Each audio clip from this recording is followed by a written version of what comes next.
এবার ক্রিকেটে নতুন ইনিংস শুরু করতে যাচ্ছেন সৌরভ গাঙ্গুলী। ক্রিকেটের নতুন ভূমিকায় দেখা যাবে প্রিন্স অফ ক্যালকাটাকে।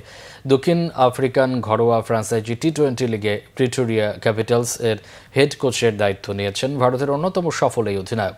বর্ণাঢ্য ক্যারিয়ারে ক্রিকেটের অনেক ক্ষেত্রে সৌরভ ছড়িয়েছেন সৌরভ গাঙ্গুলী। ভারতের হয়ে ১১৩ টেস্ট এবং ৩৩১ ওয়ানডে খেলা সৌরভ খেলা ছাড়ার পর ক্রিকেট প্রশাসনের দায়িত্ব পালন শুরু করেন।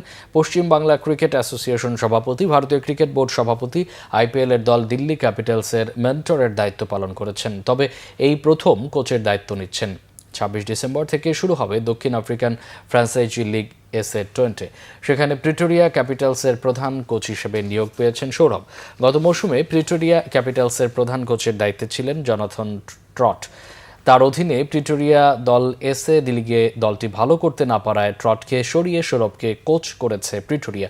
অবশ্য ভারতীয় মাল্টিন্যাশনাল কোম্পানি JSW স্পোর্টসের পরিচালক হিসেবে দায়িত্বে ছিলেন। অধিনায়ক হিসেবে ভারতকে ২১ টেস্টে জয় এনে দেয়া এই সৌরভ। আর JSW স্পোর্টসের মালিকানাধীন প্রতিষ্ঠান হচ্ছেন প্রিটোরিয়া ক্যাপিটালস। ফলে পরিচালক থেকে প্রিটোরিয়া ক্যাপিটালস এর কোচে দায়িত্ব নিতে কোনো সমস্যা হয়নি তার। ক্রিকেটের বাইরে মিডিয়া ব্যক্তিত্ব হিসেবেও বেশ জনপ্রিয় সৌরভ। পশ্চিম বাংলা টিভির চ্যানেলে দাদাগিরি অনুষ্ঠানে উপস্থাপন করেন, প্রশংসা কুড়িয়েছেন প্রিন্স অফ ক্যালকাটা।